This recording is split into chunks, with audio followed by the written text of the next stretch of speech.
ករណីភ្លៀងធ្លាក់ប្រហែលថ្ងៃចុងសប្តាហ៍ហើយធ្វើឲ្យលិចលង់ក្រុងប៉ោយប៉ែតបានលើហើយមកដល់ពេលម៉ោងវេលានេះគឺអាចផ្នែកខ្លះស្រកទៅវិញខ្លះហើយបាទផ្នែកខ្លះទៀតនៅបន្តជន់លិចដដែលអញ្ជើញទៅបាទតែប៉ុន្តែទស្សនភាពនេះនៅថ្ងៃសៅរ៍ចាបងប្អូនក៏ថាមិនដែលទេចាអត់ដែលជួបចឹងទេអូយតែគួចទៀតគួចនឹងគួចលូមកដល់បាននេះនឹងគួចលូលូនៅកណ្ដាលអូយកង់អង្គុយកង់អីនោះតិចអស់ហើយអញ្ចឹងមិនថាប្រឈមខ្លាំងណាយើងមើលអត់ដឹងថាស្ថានភាពកន្លែងណាលូ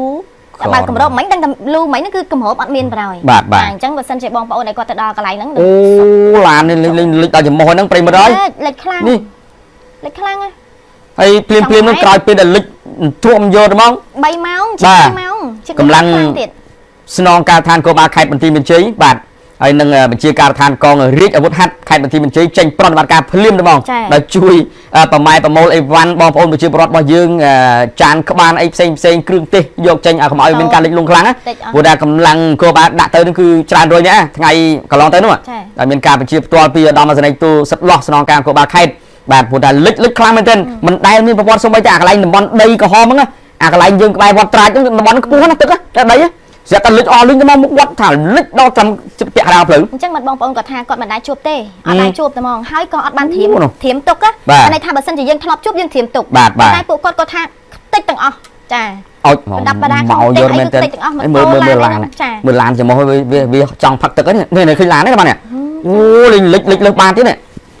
តែបើកទ្វារចូលទឹកហ្នឹងបើកទ្វារចូលទឹកទៅបាត់ហើយនៅអតេភ្លើងអូនេះសម្រាមអតេភ្លើងបុកសម្រាមអស់តោះទៅមិនទៅអញ្ចឹងហើយអញ្ចឹងទីតាំងដែលរងការជន់លិចខ្លាំងហ្នឹងនៅលើកំណាត់ផ្លូវជាតិលេខ5ចាកន្លែងខ្លះហ្នឹង7 ម៉ែត្រនិងតាមផ្លូវមួយចំនួននៅក្នុងភូមិសាស្ត្រសង្កាត់អូជ្រៅនិងសង្កាត់ប៉ោយប៉ែតហើយ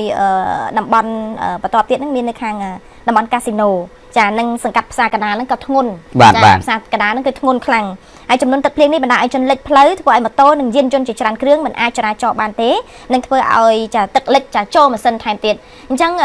បន្ទាប់ពីភ្លៀងចាលិចលង់ខ្លាំងមកហើយនៅថ្ងៃសៅរ៍ហ្នឹងបន្ទាប់មកថ្ងៃអាទិត្យស្អែកឡើងម្សិលមិញហ្នឹងចាឃើញថាទឹករៀងស្រក់ចាថមថយបន្តិចទៅនេះនៅផ្សារចាអូខ្ទេចចាបងប្អូនបើរើអត់តាន់ទេនេះខ្ញុំធានាហ្មងថាគាត់រើអត់តាន់ទេដឹងតែលិចខូចខាតសម្ភារៈច្រើនតែអញ្ចឹងម្សិលមិញរៀងថមថយបន្តិចបាទប៉ុន្តែក្រោយមករៀងរសៀលបន្តិចហ្នឹងមករាវទៀតចាមករាវទៀតព្រោះតែកន្លែងខ្លះរៀងស្រកតែកន្លែងខ្លះក៏នៅទឹកចាលិចនៅបន្តខ្លាំងដែរចាអញ្ចឹងម្សិលមិញឡើងមករាវទៀតហ្នឹងបងប្អូនក៏ថតមកគាត់ថាអូយបងប្អូនហើយកន្លែងខ្លះអត់តន់ស្រកទេឥឡូវហ្នឹងមករាវទៀតហើយចាមេឃខ្មៅដេដាស់ចាពេញនឹងតែម្ដងអញ្ចឹងបងប្អូនបន្ទាប់ពីលិចហើយនៃម៉ូតូបងប្អូនខ្លះក៏អត់ទាន់យកចេញពីកន្លែងដែលគាត់យកចេញរួចលើកធ្ងន់ដែរណាកន្លែងខ្លះអីចឹងនេះចូលទឹកចូលអីពេញទំហឹងតែម្ដងចាបាទសង់ស្អីស្កូទ័រអីអស់ហើយអូនេះលូទឹកលូបាទចាញ់ហើយខ្មៅប៉ែកហ្មងចាបាទអូប្រិយមិត្តហើយនេះគិតថាវេទនាមែននេះប៉ោយប៉ែតប្រហែលថ្ងៃនេះលិចខ្លាំងមែនទែនចាបាទលិចខ្លាំងម្សិលមិញអាដាមអភិបាលក្រុងប៉ោយប៉ែតអាដាមគិតហុលលោកបានចុះចាទៅដល់ទីតាំងតំបន់ដែលកកស្ទះខ្លាំងណាចាប់ផ្ដើមដាក់គ្រឿងចាក់ហើយកាយយកកន្លែង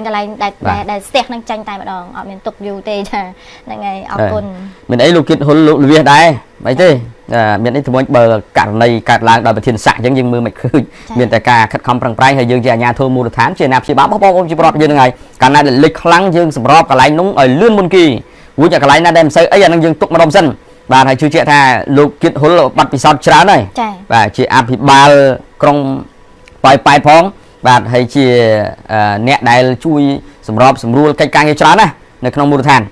បាទអញ្ចឹងគឺមកដល់ស្ថានភាពនៅថ្ងៃម្សិលមិញកន្លែងខ្លះត្រូវបានស្រកដូចអញ្ចឹងបាទកន្លែងខ្លះលិចនៅតែលិចដដែលទេបងប្អូនវាដោយកន្លែងដែរណាដូចពេលយើងទៅភ្លៀងតែម្ដុំយើងទូលគោកដល់ពេលឡើងមកលិចនៅគោពោធិ៍សែនជ័យណែអញ្ចឹងណាខុសគ្នាតែមួយខាងក៏ភ្លៀងវាធ្លាក់តែកន្លែងនោះធ្វើម៉េចវាមិនខុសគ្នាទេប៉ោយប៉ែតគេធំដែរដល់ពេលធំលិចតែម្ដុំនោះបាទដល់ពេលរីងតែម្ដុំនោះដែរដល់ពេលលិចកន្លែងនោះអត់មានលូលិចតែកន្លែងនោះលូធ្វើរហូតដល់លិចហ្នឹងមិនហ្នឹងមិនធ្វើខ្ចីទេអីមិននិយាយមិនហ៊ានថាទេយើងមិនដឹងលូផងបើរឿងព័ត៌មានយើងដឹងបច្ចេកទេសដល់ពេលលូយើងមិនដឹងទេកា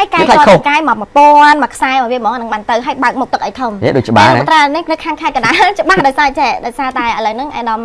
គូចម្រើនថ្ងៃដែលភ្លៀងខ្លាំងប្រហែលថ្ងៃមុនហ្នឹងលោកចុះទៅមើលភ្លៀងតែក្នុងក្បែរផ្ទះនាងខ្ញុំហ្មងចាអាហ្នឹងទំតែក្បាលភ្លៀងហ្នឹងគេហៅថាក្បាលភ្លៀងតែបន្តិចណាលោកចុះទៅមើលឲ្យចាប់ផ្ដើមស្ដារយកបានបើខេត្តចុះទៅក្បែរផ្ទះតែមើលបើខេត្តចុះទៅមិនដឹងរឿងមិនទេនេះ បាទអរគុណណាស់ការធ្វើវាមិនដូចជាអ្នកដែលចាំថាទេណាតែធ្វើទៅហត់នឿយបន្តិចវាតែមានការប៉ះពីសម្ដីគ្នាបន្តិចហើយប៉ុន្តែគាត់បើជាងអត់ធ្វើចាបាទសេចក្តីជូនដំណឹងបន្ថែមទៅដល់បងប្អូនឲ្យមានការប្រុងប្រយ័ត្នបន្ថែមទៀតទាក់ទងជាមួយនឹងស្ថានភាពអាកាសធាតុនៅក្នុងប្រទេសកម្ពុជាចាពីថ្ងៃទី12ដល់ថ្ងៃទី14ខែឧសភាឆ្នាំ2025ចាគឺនៅតាមតំបន់វាលទំនាបចាមាននៅខាងប្រទេសមានជ័យបាត់ដំបងពោធិ៍សាត់កំពង់ឆ្នាំងសៀមរាបកំពង់ធំកំពង់ចាមត្បូងឃ្មុំព្រៃវែងកណ្ដាលតាកែវស្វាយរៀងនិងភ្នំពេញអាចមានភ្លៀងធ្លាក់ផ្គររន្ទះនិងខ្យល់កន្ត្រាក់ប្រមាណជា30%ចាហើយនៅតំបន់ខ្ពង់រាបវិញចាគឺអាចនឹងមានភ្លៀងផ្គររន្ទះខ្យល់កន្ត្រាក់35%ហើយនៅតំបន់មាត់សមុទ្រក៏មិនខុសគ្នាដែរគ្រាន់តែរៀងខំថយបន្តិចចាគឺអាចនឹងមានភ្លៀងប្រមាណជា25%នៅខាងណាស្ទឹងត្រែងចាស្ទឹងត្រែងនោះក៏មានករណីរន្ទះបាញ់4ករណីចាបណ្ដាលឲ្យស្ត្រី3នាក់រងរបួសនិងសត្វគោ9ក្បាលងាប់ករណីក្រុមហ៊ុនត្រៃធម្មជាតិបណ្ដាលមកពីរន្ទះបាញ់នៅស្រុកសៀមប៉ាងនៅក្នុង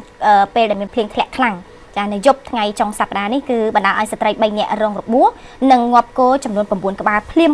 នៅនឹងកន្លែងចាខូចសសរផ្ទះ4ផ្ទះចាសូឡាចំនួន1ករណីគ្រោះធម្មជាតិនេះលោកផាន់យុទ្ធអភិបាលស្រុកសៀមប៉ាងបានបញ្ជាក់ថា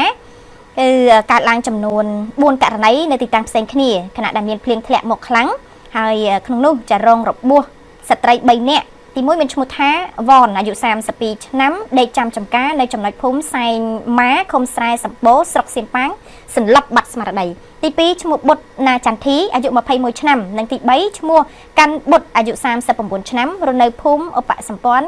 កញ្ជិចទឹកឃុំស្រែសម្បូររងរបួសចាដឹកយកទៅសង្គ្រោះនៅមន្ទីរពេទ្យខេត្តស្ទឹងត្រែងចំណែកឯនៅភូមិចន្ទុកក្រៅចាឃុំសេកុងបណ្ដាលឲ្យងាប់គោមួយក្បាលចាម្ចាស់មានឈ្មោះថាកបុតម៉ា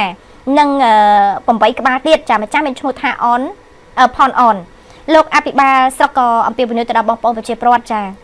ឲ្យមានការយល់ដឹងបន្ថែមទៀតនៅពេលដែលមានភ្លៀងធ្លាក់ចាផ្គររន្ទះចាខ្យល់កន្ត្រាក់សូមរកទីទួលដែលមានសុវត្ថិភាពចាដើម្បីកុំឲ្យកើតមានហានិភ័យបែបនេះកើតឡើងហើយនៅខេត្តព្រៃវែងចាព្រៃវែងឯនោះវិញគឺរន្ទះបាញ់មេគោងាប់អស់ពីក្បាលដោយសារតែម្ចាស់យកទៅចងចោលនៅកណ្ដាលវាលស្រែពេលដែលមេឃកំពុងភ្លៀង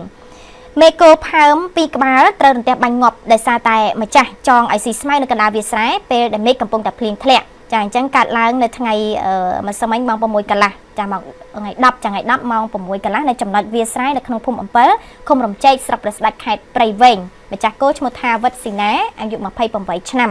ចាហើយនៅមុនពេលកាត់ហេតុចាមេឃកំពុងតែរៀងកល់ភ្លៀងឯម្ចាស់យកទៅចងចោលនៅហ្នឹងទៅគាត់រកទីទួលមានសុវត្ថិភាពដែរអញ្ចឹងមកនៅគ្នាកំពុងតែផើមផងអស់ពីក្បាលចាបញ្ចប់ពីខាងខេត្តព្រៃវែងនៅខាងខេត្តកំពង់ឆ្នាំងនៅថ្ងៃម្សិលមិញតែស្ត្រីម្នាក់ត្រូវបានគ្រោះធម្មជាតិរន្ទះបាញ់ឆក់យកជីវិតភ្លាមនៅនឹងកន្លែងកាត់ហេតុដែរហើយកាត់ឡើងនៅចំណុចវាលស្រែក្បាលអូក្រូចនៅក្នុងភូមិទំនប់ថ្មីឃុំជាតិស្រុកទឹកផុសខេត្តកំពង់ឆ្នាំងស្ត្រីរងគ្រោះខាងលើមានឈ្មោះថាជឿនដាលីសអាយុ29ឆ្នាំមានទីលំនៅនៅភូមិឃុំចៃម៉ែងចាស្រុកទឹកផុសខេត្តកំពង់ឆ្នាំងឃុំចောင်းម៉ែងចាហើយប្រភពនៅទីនោះបានឲ្យដឹងថាមុនពេលកាត់ហេតុស្ត្រីរងគ្រោះខាងលើជាមួយនឹងបងប្អូនថ្លៃកំពុងទៅព្រោះស្រូវនៅពេលដែលមេឃសតុំមកសន្ទុះក្រោយមកស្រាប់តែមានភ្លៀងខ្យល់ផ្គរលាន់ចាខ្យល់កន្ត្រាក់បង្កជារន្ទះបាញ់ចាបាញ់ទៅលើជនរងគ្រោះស្លាប់ភ្លាមដែលឡែកប្អូនថ្លៃដែលព្រោះស្រូវក្បែរគ្នានោះគឺពុំមានរងគ្រោះអ្វីទេហើយបច្ចុប្បន្នក្រុមគ្រួសារបានដឹកសពជនរងគ្រោះមកផ្ទះនៅភូមិឃុំចောင်းម៉ែងចាចောင်းម៉ោងចាស្រុកទឹកផុសខេត្តកំពង់ឆ្នាំងធ្វើបន់តាមប្រពៃណីហើយអំបញ្ញមិញនេះចាគឺក្រសួងធនធានទឹកក៏បានចេញ